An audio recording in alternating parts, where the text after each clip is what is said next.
de los cuales 5 nenas, 2 varones.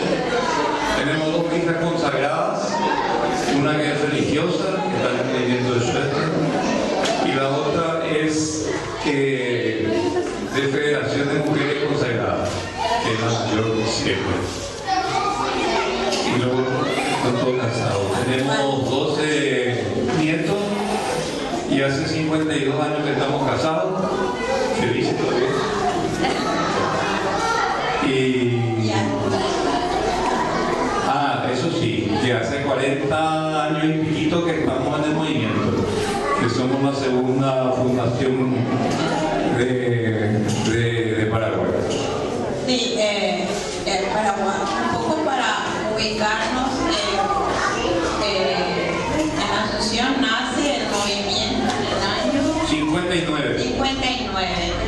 La primera fundación. Entonces, pero después tiene un regreso, por cuando el padre Antonio actual, el monseñor Claudio, van al seminario en Alemania, y quedó eso como en stand-by, vamos a decir. A la vuelta, en el año 74 llegaron los sacerdotes nuevamente ya recibidos. Vino el padre Claudio, que es monseñor actualmente, no llegó todavía. Vino un suizo, que es el padre Nicolás, que más de uno de nosotros lo conocen. Y fue en el 74. Y el primer grupo de la segunda generación fue en el 75 con un grupo de nosotros. Y en el 76 se fundó 4 grupos en el cual nosotros estamos. En el cual estamos nosotros, nuestro grupo se llama Allí, que es la Pacho. La Pacho, ¿verdad? Y éramos 8 matrimonios, ya. De los cuales 4 ya están allá arriba. Ya se fueron. Esperándonos. Y bueno, y tenemos la gracia, como dijo Carlos, de que todos nuestros hijos están en el movimiento y inclusive nuestros nietos.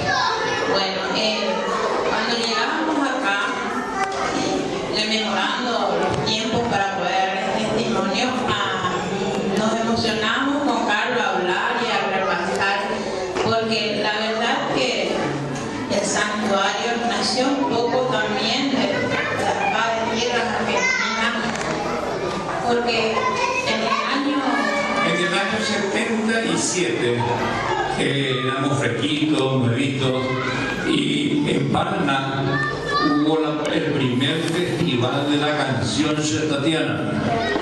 Y cuando eso vinimos una delegación de 2 ómnibus de Asunción.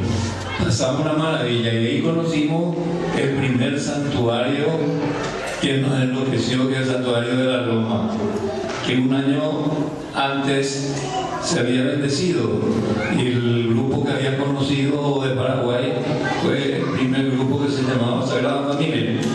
Es el grupo que vino para la bendición del santuario.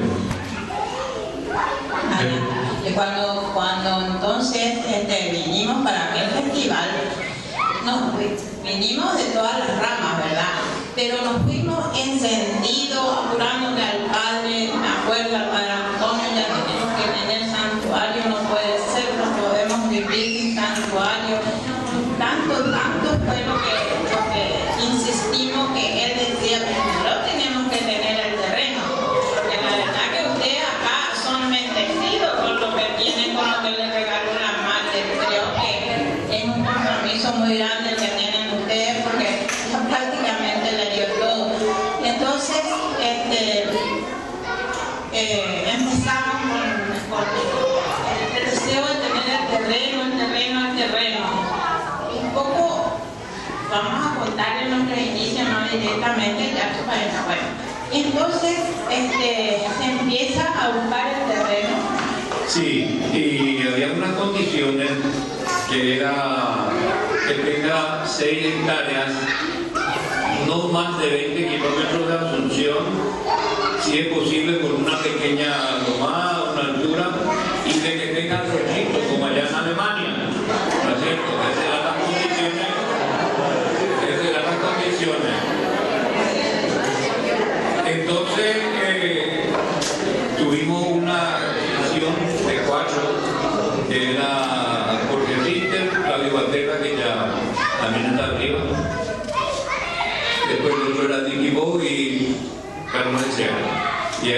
empezamos a trabajar buscando el santuario. Éramos poquitos, buscando el terreno, ¿no es cierto?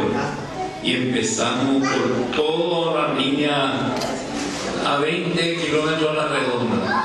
Pero en esa época nosotros éramos entre todo, a lo mejor 100 éramos, y de a poco fue creciendo el movimiento. Ya cuando empezó a crecer un poco más, entonces ellos decidieron formar como por zonas.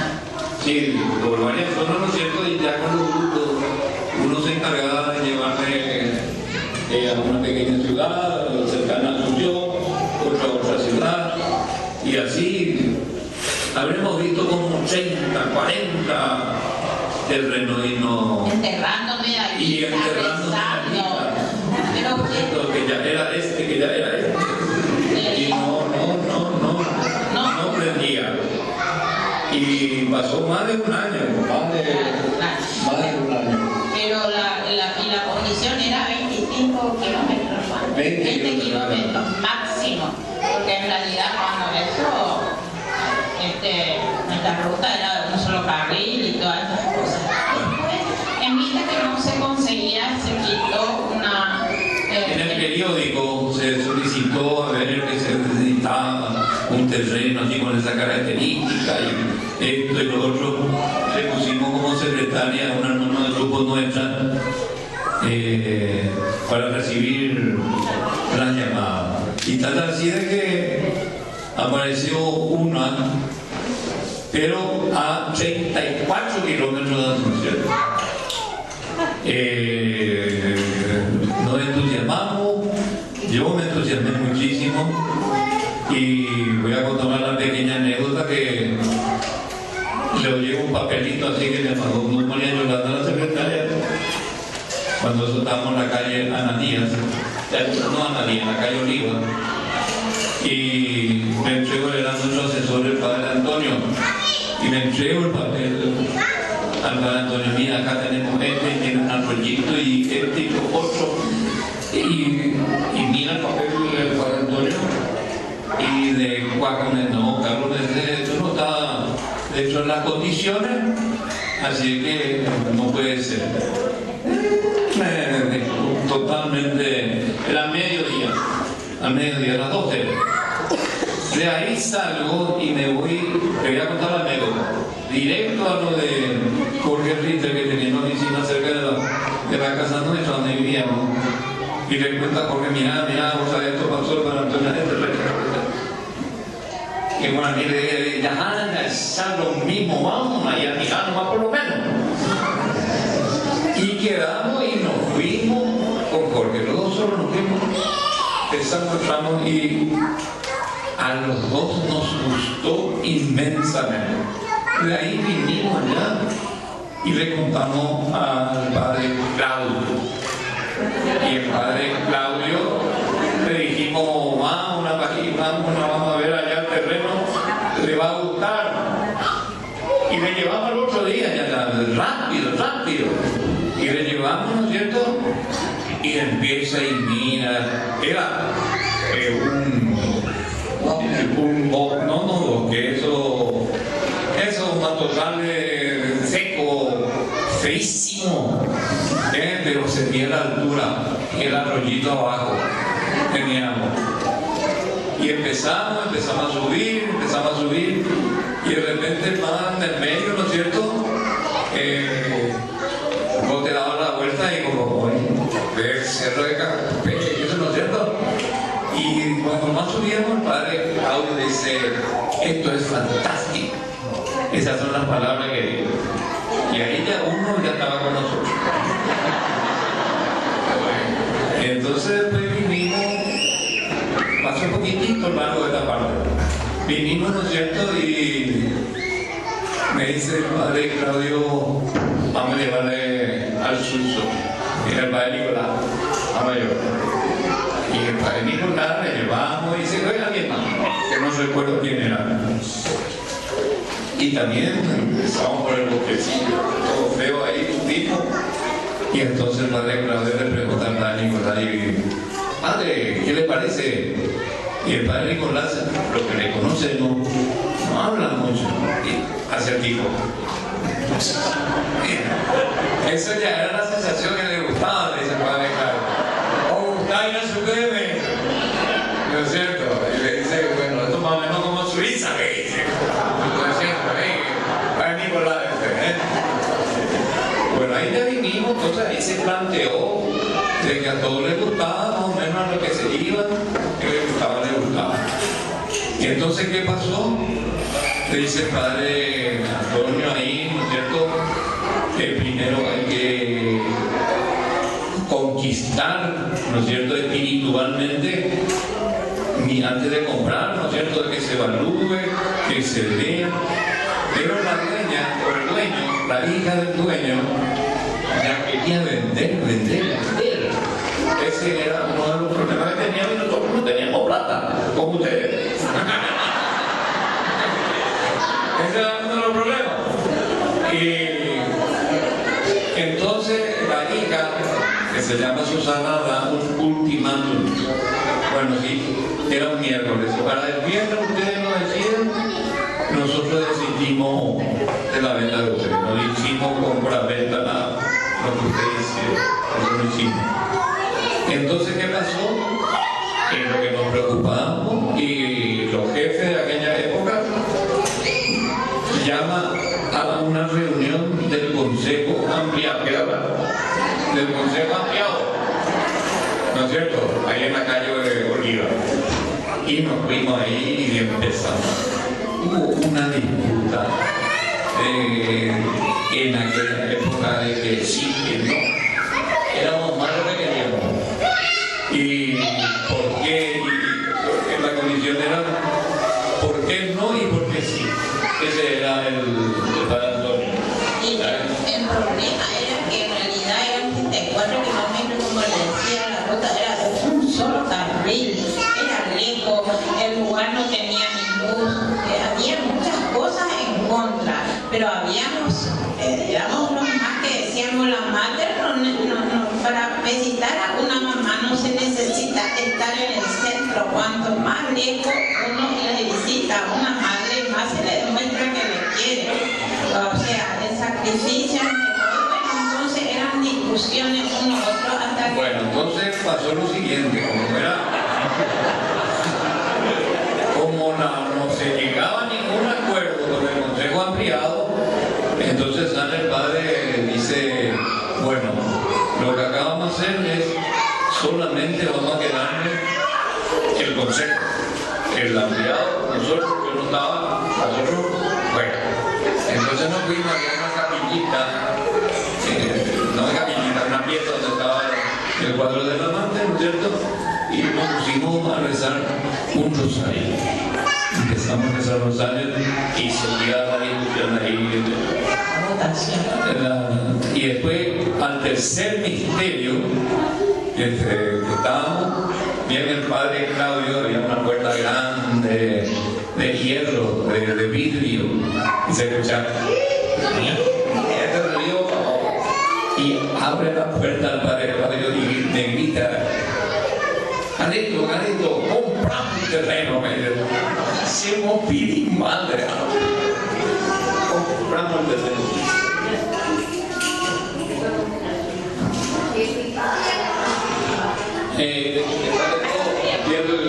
Piel de gallina. Fue libertad más o menos, piel de gallina. Bueno, y ahí fue. Y después el problema ya era la parte económica. Eso yo no me mentí.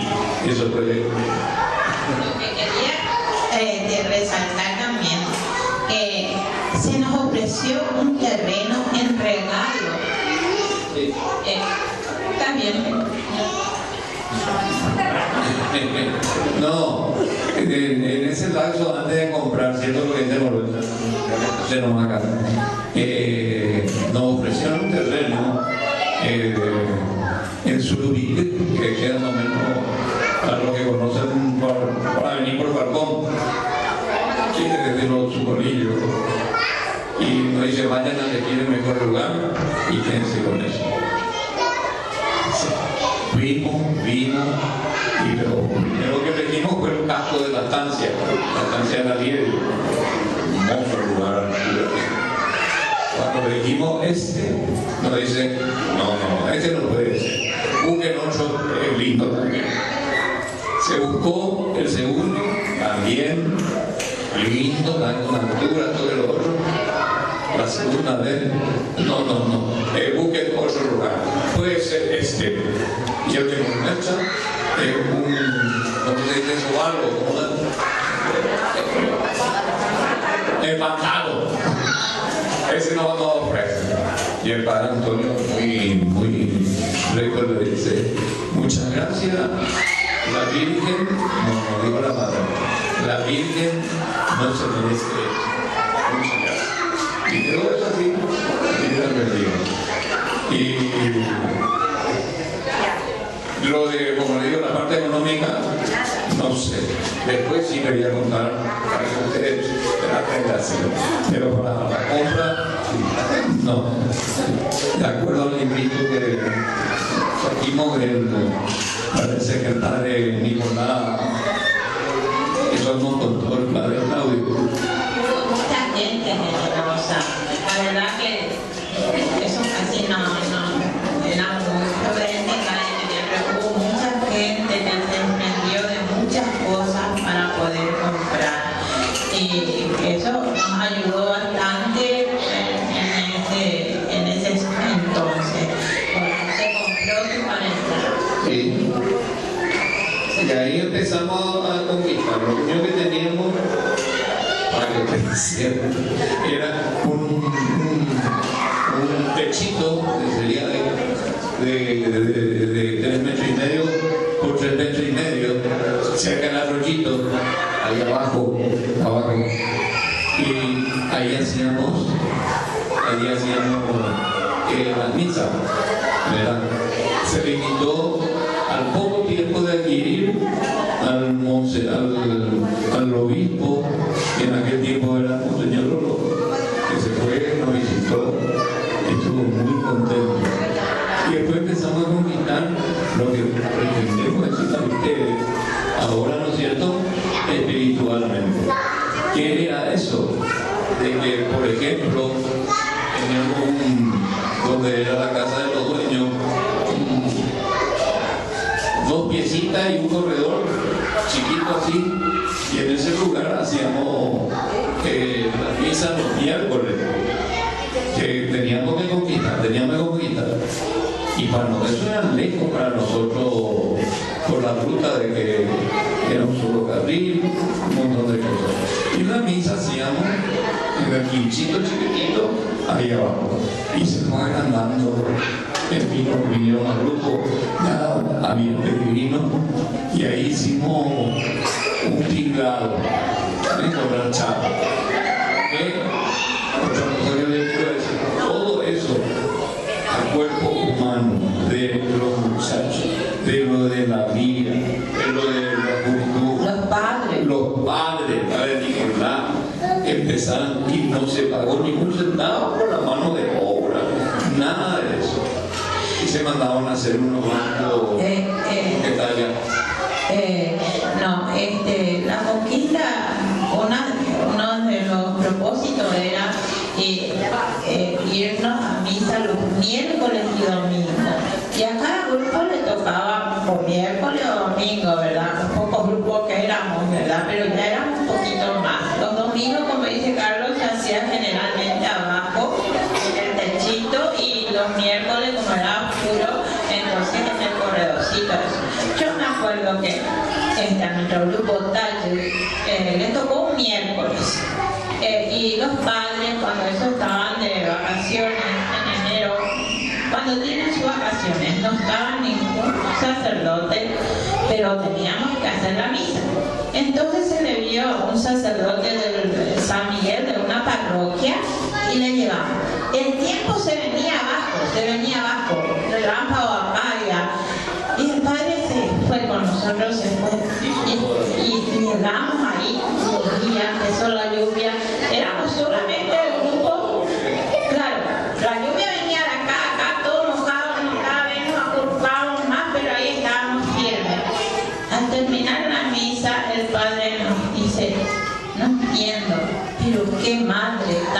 exigente que tiene.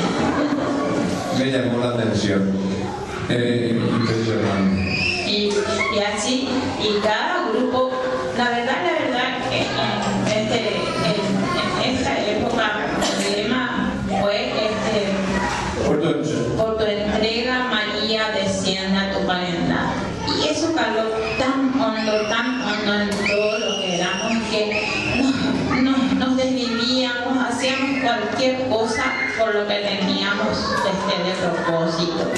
Es más, yo les voy a contar que cuando nos fuimos a tu parental, había un arquitecto que cuando se le hablaba del santuario, él decía, pero qué ocurrencia, que todos sean iguales, las mismas medidas. No le entraba al arquitecto esas obligaciones del santuario que tenía que tener la misma cosa que el santuario de Alemania, las mismas medidas. Entonces él... y todo. Con todo. ¿Ustedes van a tener acá también? Bueno, vinimos a Paraná, él vino con nosotros. Ustedes no se imaginan cómo él se fue más entusiasmado que todo. Le entró tan profundo en el corazón y él estuvo en el equipo, ¿verdad?, de arquitectos. Pero ¿qué pasó? Poco tiempo falleció joven, 35 años a lo mejor, le agarra una leucemia galopante. Y en 8 días se va. Enrique Ifrán era su nombre. Y yo recuerdo que no me acuerdo que el sacerdote fue a confesar, decir, Padre, si no somos piedra viva, no vamos a tener santuario. Dios le ofreció su vida por el santuario. Pero era así la entrega. Nadie escatimaba, vivíamos, éramos, sí teníamos que traerle a la mater en tu parental. Y conste que en esa época luchábamos, Shesta no se conocía en Paraguay, se creía que era, inclusive los pobladores de ahí de la zona, cuando llegamos creían hasta que era un movimiento protestante por lo de Shesta, ¿verdad? Por el nombre. Y estábamos también en la época de Stroessner, que era la dictadura que vivíamos. Yo me acuerdo que cuando se hizo un encuentro muy grande de jóvenes de los estaba todo resguardado, se pedía cédula, era todo una lucha, no solo de conquistar, sino era ser audaces. Éramos bastante audaces en esa época, pero como yo les digo, teníamos en la sangre eso de que teníamos que la mater descender a los paredes. Vamos a hablar de los domingos de la misa. ¿Conocen a alguien más que tu pareja? El santuario estaba más o menos en aquella época adelantada, estaba más o menos a unos 600 metros, 250 metros, pero el quinchito de abajo. Y se empezó a construir el santuario. Eso es importante para ustedes. Se llevó muchísimo, las paredes son muy anchas, muchísimos ladrillos. Ni una de las camionadas llegó cerca de la construcción del santuario. Quedaba arriba del quinchito donde hacíamos la misa, se bajaban los ladrillos. ¿Dónde estaba la ermita? Donde estaba la ermita, que había una cosa que estaba diciendo, la ermita tiene que poner una ermita, si Dios quiere. Pasábamos la ermita, rezábamos la mater y subíamos, y cada uno llevaba, que podía hacer 4 o 5 ladrillos, ¿no es cierto? Que ya éramos en aquella época del 80, muchachos en el 81, ya éramos bastante, y empezamos a llevar los ladrillos en la mano, y así se construyó. Y otra de las cosas, una jornada. Solo ladrillo llegó allá en Jaunio. Todos los ladrillos del santuario se llevó en mano. Y era impresionante porque todos teníamos muchos hijos como Pero esos niños, un ladrillo en la mano llevaban, un ladrillo. Y nuestra gente del pueblo, que no eran sustatianos, que ya venían a escuchar los niños sobre la cabeza, caminaban. Verdaderamente era impresionante. Después el cimiento. Bueno, y el cimiento, para comenzar, la parte media de tu paredad, yendo hacia el arroyito, esa era otra cosa que todos los muchachos con picos, había muchos arquitectos que tenían para la construcción picos para romper piedras.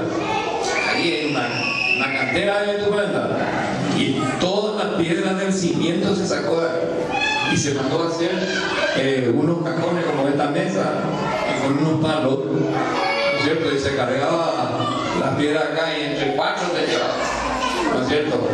Y también a una distancia casi 200 metros. Esa era la parte del cimiento.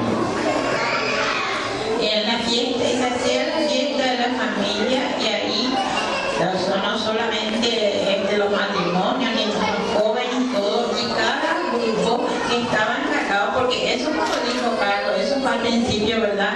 Era un bosque así de matorrales, y se dividía por zona, y cada grupo tenía que limpiar con machete, con lo que sea, pero teníamos energía eléctrica en esa nosotros. Y eso ahora hay una desadora, ahí en Nápoles. Era machete. Y se hacía una divisoria con hilos, ¿no es cierto? 50 por 50, por ejemplo. Eso era un domingo. Y el grupo tenía que encargarse de dejar limpio ese 50 por 50. Y así se fue limpiando. Otra de las cosas que se hizo también, sin profesionales albañiles, para los que conocen, ¿no es cierto?, de la altura, el caminero, era totalmente de cemento hasta la casa de peregrino. Esos sábados y domingos, que los arquitectos y ingenieros tenían aparatos que hacen mezcla, ¿no es cierto?, a que van 2 o 3 de eso, y sacan los muchachos ahí. Ellos mismos hicieron todo el camino. Después, también quiero contarles que nuestro grupo, que se llama Taller, y en honor a nuestro grupo, nosotros los matrimonios, que éramos 8, plantamos 100 plantas de taller por los patios alrededor. Más o menos se sabía por dónde gastar, ya se sabía el santuario, y se plantó. El padre Antonio nos ayudó en esa tarea. Cuando eso no teníamos agua, había un pozo, y con los domingos después de la misa, cada uno llevaba su balde, y con eso regábamos nuestras plantas. El padre Antonio nos ayudaba, porque la verdad que no teníamos medios, no había, y tampoco en esa época tampoco había mucha comodidad como hay ahora, ¿verdad? Y cuando para bendecirse ya el santuario, se trabajó muchísimo, pero se trabajó a pulmón, porque era poco lo que había entonces. Había unos baños para la gente, la caja y todo eso se pintamos nosotros, no se contrató personal, nada, se pintaba nosotros. Había algunos también, ¿no es cierto? Un refrán que decían, le voy a decir una, que tal la jesuita, pero los ahí era indio. Y así eso, que había muchos jesuitas que eran los que mandaban pegamento, pero los indios eran pocos los que trabajaban, ¿no es cierto? Hasta que después.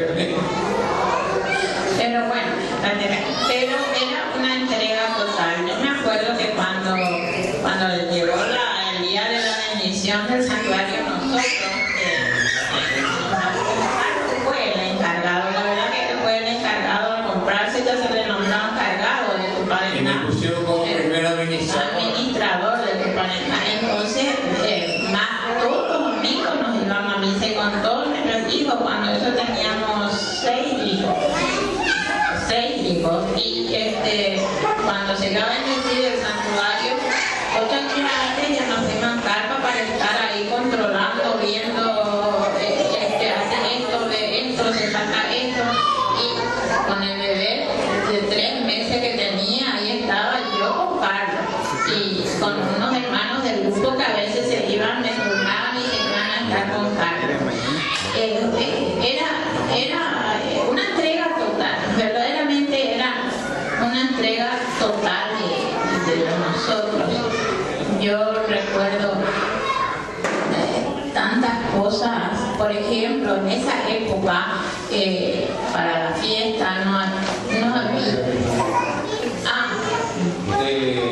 La otra cosa que también en aquella época, antes de la construcción, cuando se marcó el santuario, ¿no es cierto? Los arquitectos marcaron donde iba a estar, con hilo, ¿verdad? Se marcó todo y estaba recorriendo la Virgen de Cacupe. Estaba en Pacaraí. Y de Pacaraí, la Virgen de Cacupe se fue a pie en peregrinación hasta el altar futuro del santuario. Le pusimos una mesita y ahí estuvo la Virgen. Eso fue en el año 80, entrando en el 81. Y claro, así que hasta hoy nos visita cada octava la Virgen. Yo estaba pensando cuando venía acá cerca, ustedes le tienen a la Virgen de Itatí. Por ahí puede ser que vengan a visitar nuestro futuro santuario. ¿No es cierto que sería tan lindo? Pensé. Cuando aquella vez que te iba a bendecir el santuario, ya para dar recuerdo que Carlos armó las comisiones, cada uno de qué se iba a encargar, nos faltaba el equipo de limpieza de baños, porque se tenía que limpiar los baños. En esa época no existía lo que hoy. Para que ustedes se imaginen, más o menos 3.000 personas tuvimos ese 18 de octubre. Y entonces, en una reunión planteamos así un grupo de profesionales, es decir, nosotros nos ocupamos del baño. Y era impresionante con su guante, y cada tanto se iban y limpiaban los baños, tiraban el papel. Porque gente importante, abogada, empresaria, toda gente de que vos decías cómo van a ir a limpiar el baño, ¿verdad? Y se pusieron limpios. Cuando hubo la fiesta. Ya murieron 80 también. Ya estamos bien. Y cuando la fiesta, la misma cosa, los jóvenes, los grupos de hombres limpiaban se encargaban de la cantina y ver que era laburo que era el decano de la facultad de Derecho, atendiendo la cantina, abriendo botellas, una personalidad, era, no sé cómo quién puedo, no le conozco acá a nadie, personalidad. Pero fue todo así, como les decía, una entrega muy grande, y es lo que yo pienso que es lo que uno tiene que conseguir. Pero no solo ustedes, veo que hay muchos niños, háganlo con familias, vivan, porque no vivan solo ustedes, vivan en familia. Como me decía acá unos matrimonios que estuvieron en Asunción escuchándonos. La madre tiene que estar en nuestra casa y en nuestra familia, no solamente nosotros que venimos a las reuniones, sino nosotros, papá, mamá, tenemos que transmitir lo que vivimos en los grupos. Tenemos que vivir, la madre tiene que vivir con nosotros, tiene que estar con nosotros el día a día. Hace poco mi nietita que tiene 5 5 años que está en prejardín, la maestra le dice, decime una cosa, le dice a la mamá, decime una cosa, su abuela se llama Mater. ¿Por qué? Le dice, porque ella viene y dice acá, la Mater nos da poderes, a todos nos da poderes, pero a mí me da más poder porque yo rezo, por eso me sale bien mi dibujo. Ella es muy humilde, ¿verdad? Pero es lo que yo le quiero nomás transmitir, que bueno, la verdad que seguramente el regalo que la Mater nos hizo a nosotros por todo lo que vivimos y nos entregamos, seguimos viviendo. Seguramente es el tener que nuestros hijos y nuestros nietos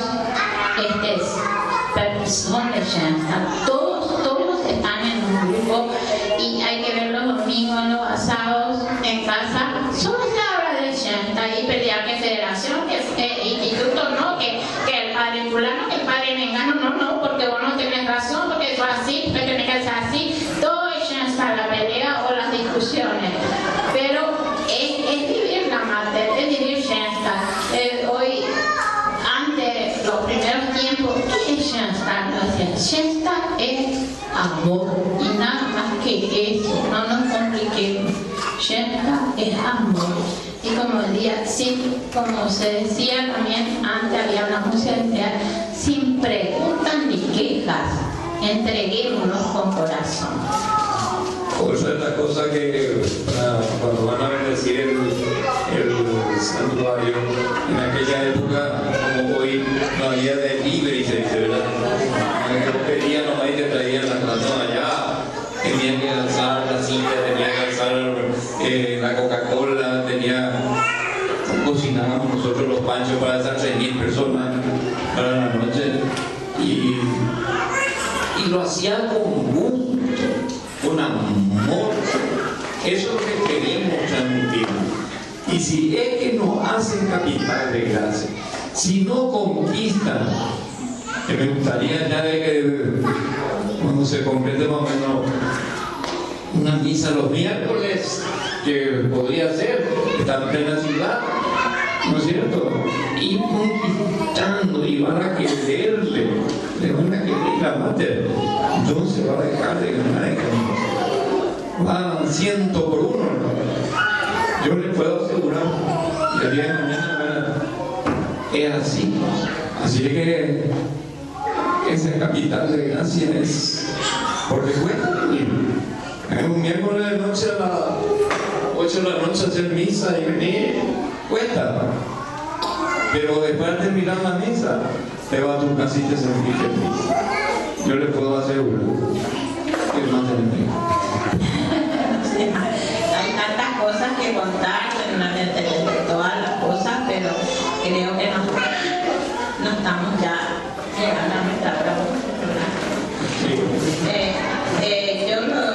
Como yo les decía, para terminar.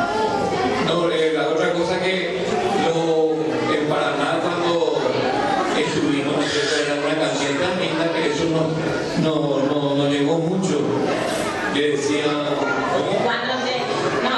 No, ese ya después. No, cuando llegamos a Paraná, ellos en el almuerzo cantaban tu reinará, en Paraná, te promete con que reinará. Bueno, y eso también lo cantaron allá. A nosotros cuando después de la bendición de Santo Paraná. En Paraguay reinará, te prometemos que reinará. Y nosotros decimos los paraguayos, en resistencia tú reinarás, te prometemos que reinarás.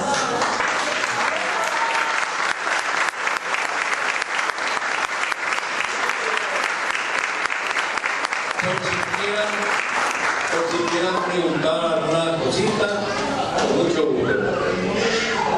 ¿Cómo? No tenía, esa fue una lucha bárbara también. De que era tu emparentada, después el otro. Y fue una coincidencia de que el dueño de casa, el médico, el doctor Cheno, del terreno de ahí, había ido en un viaje hacia Puerto Pinaco y vio una reunión de una toldería y le preguntan al piloto qué es eso. Y ese es un lugar donde se reúnen los niños que se llama Tuparendá, le dice a Cheno. Y cuando compró la propiedad, él nomás sabía de que le puso el nombre Tuparendá, porque la señora no es que le gustaba mucho su lugar por los mosquitos, porque era uruguaya y le picaba mucho. Bueno, no, pero como ustedes saben que en Shanghái nada, ningún nombre o ninguna cosa se pone porque si nomás todo tiene que ser conquistado y todo tiene que ser porque, qué sé yo, el nombre, bueno, como yo le decía, nuestro grupo, por darle un ejemplo, porque queríamos tener raíces profundas, porque queríamos saber cobijar a la gente, cómo es el árbol, todas esas cosas. Bueno, y lo mismo pasa con todo, ¿verdad?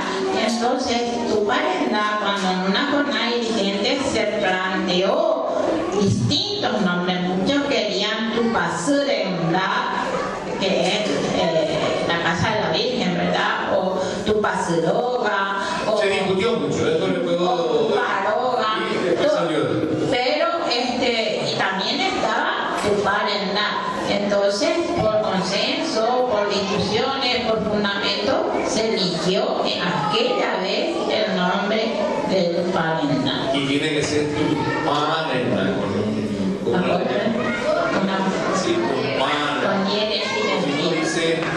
si no dice la cama de... Bueno, antes de terminar, yo les decía, ¿Sí? yo les voy a... ¿Hay alguna pregunta más? No, el significado. Lugar de Dios. Morada de Dios. Lugar de Dios. Morada de Dios. O lugar de Dios. Morada de Bueno, Dios. como yo le estaba diciendo que hay que vivir ya en casa con los hijos, con toda la familia, les quiero contar un pedacito para terminar de que nosotros, como éramos numerosos, ¿verdad? Llegaba el cumpleaños del padre Kenteni, cuando eso iba a cumplir 100 años el padre Kenteni, y nosotros pensamos, ¿verdad? Y nos propusimos aprender a rezar la oración del Señor en guaraní. El Señor en guaraní vino un sacerdote suizo que se enamoró del idioma y empezó a estudiar guaraní, inclusive se iba en el campo y a vivir con la gente del campo para aprender. Y aunque ustedes no crean, él hizo la traducción del Señor en guaraní. Después, claro, ya corrigieron los demás, otras personas. Pero él fue el que hizo poco y nada, mismo nosotros rezamos el Señor guaraní, pero por eso mismo nosotros queríamos regalarle eso al padre Kenteni. Nos propusimos con los chicos, porque nuestro hijo poco y nada saben hablar guaraní, pero nos propusimos aprender a rezar la oración en guaraní. Y sé que ustedes entienden, algunos tal vez hablan porque están cerca de nosotros, pero no obstante le pedimos a ustedes permiso y queremos con esta oración cerrar nuestro testimonio. Gracias, Señora Guazú, gracias en mí, Aire Guamaiteni Gondel, Aire Sanamaro Caipuca, Nementu Derecha, Amenende de Coparacoape, Cereza, Chamizá, Sengu, Secorazón, Peneine, Amenepaiten, Debe, Goce de Correr, Siene Marepaite, Rubi, Sesimín, Mangarete, Iñangarecoque, Nacereke, Semomagena, Caseporumí, Neremillo Guayamo, Ande Parete, Teramo. Amén.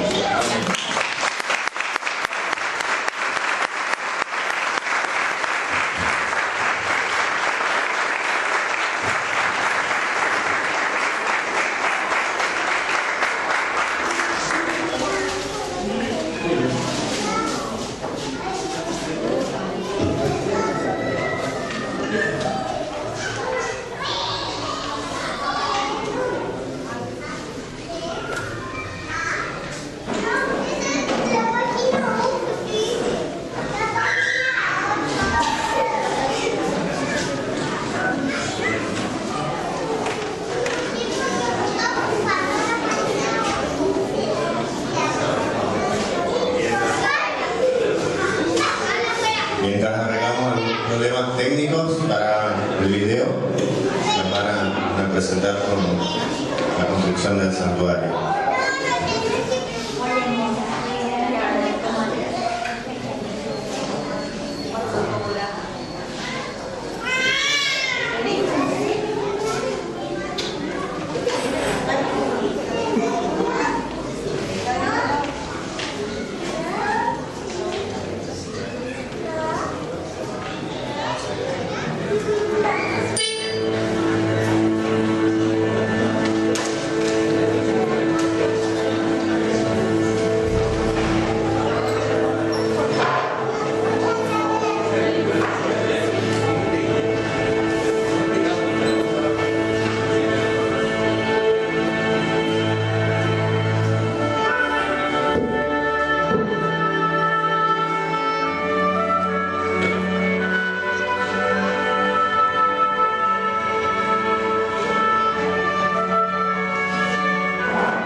Sí. Esto es la primera fundación, es el primer grupo de chicas del año 59. No es el primer grupo de matrimonio. Ahí está la ermita nuestra.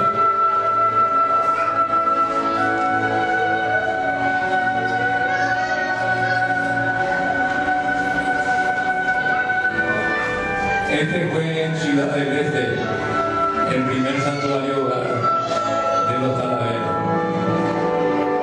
Y esa es una de las primeras piedras vivas que también ofreció. Y este es el Ricky Frank que le habíamos hablado, el arquitecto. Ahí estábamos buscando los terrenos. Este era uno de los lugares más predilectos que queríamos. Estaba la capillita de San Miguel en ese lugar. Y dijimos, este ya era. Ahí está Padre Antonio, Dicky Bo. Ahí levantando ese bichito que la ve. Una alianza. El arroyito está detrás de eso.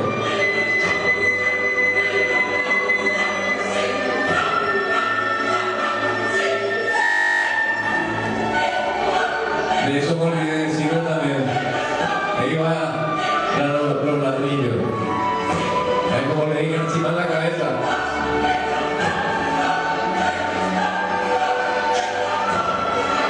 Y entonces lleva uno, no. Poco capital, gracias. Esa es la primera para Padre Lotti.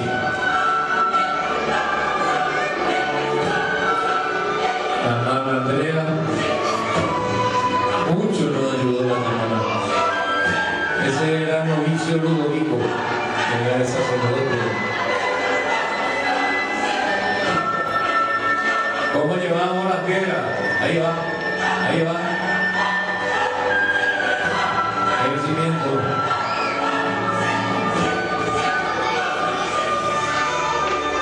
Esa es la piedra fundamental.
8. Bonino.